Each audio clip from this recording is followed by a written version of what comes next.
Hello, what is up gamers, how y'all doing? Yes, she is finally here. The first character debuting for Panacani and 2.0 has dropped and is none other than Black Swan herself. And I gotta say, she is looking very fine. I mean really fine. So for those who are looking to ramp up your DoT comms or you're pulling for her because you like her as a character, you're not gonna be disappointed. For this video, we're gonna go in depth on her best relics, light cones, and team comps. Let's begin. So let's look at her kit. First, we have the basic attack, which deals wind damage to a single enemy, which on top of that has a 65% chance of inflicting one Arcana stack.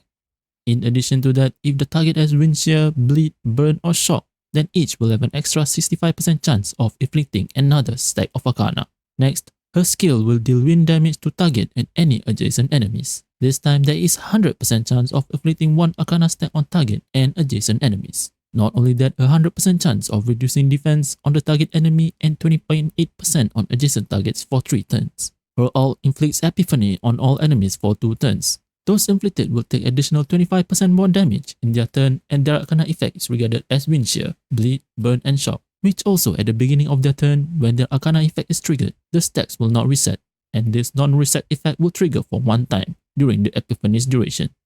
And its charges are replenished when her ult is triggered again.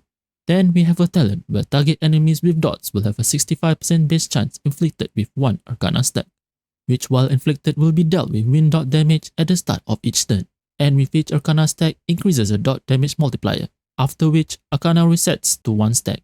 The Arcana effect can stack up to 50 times, and when Arcana causes damages based on the number of Arcana stacks inflicted on the target. For example, with 3 or more stacks, wind dot is dealt to adjacent targets with 65% chance of inflicting 1 Arcana stack on adjacent targets. The current dot dealt will ignore 20% of the targets and adjacent targets defense. Lastly, her technique, when used, there's a 150% chance each enemy will be inflicted with 1 Arcana stack at the start of the next battle.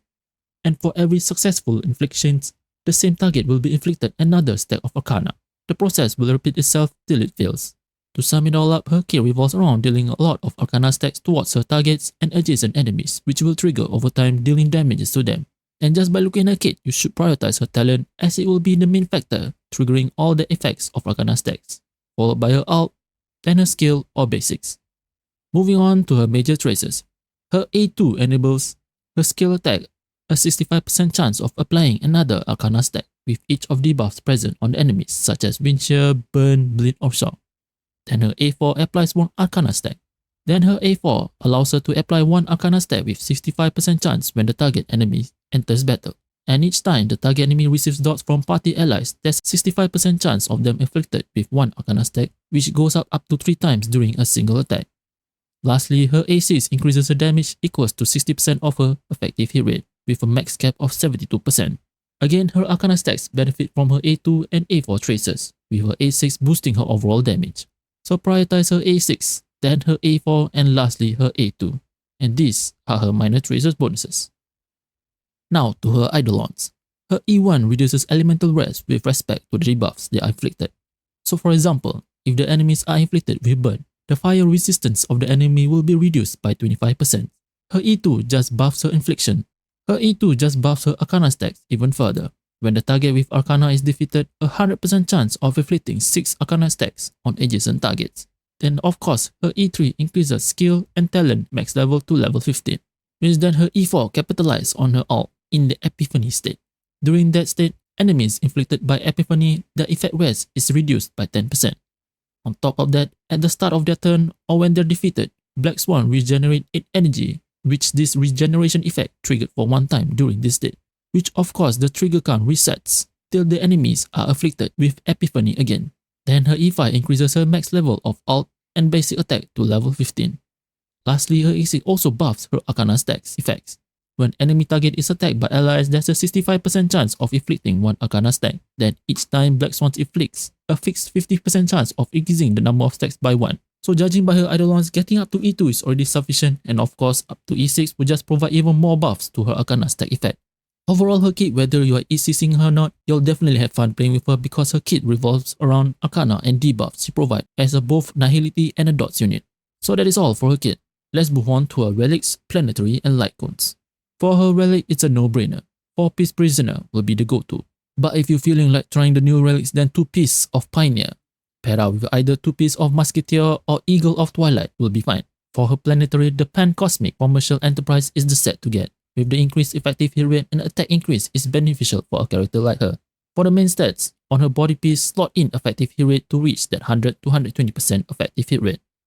But an attack percentage will do if you are in the midst of farming. Of course, for the stat for her feat will be speed to reach that breakpoint of 134-161 depending on the investments. For your spheres, either attack percentage or wind damage is fine depending on the buffs you have. So for example, if you have more attack percentage buffs, then wind damage or vice versa.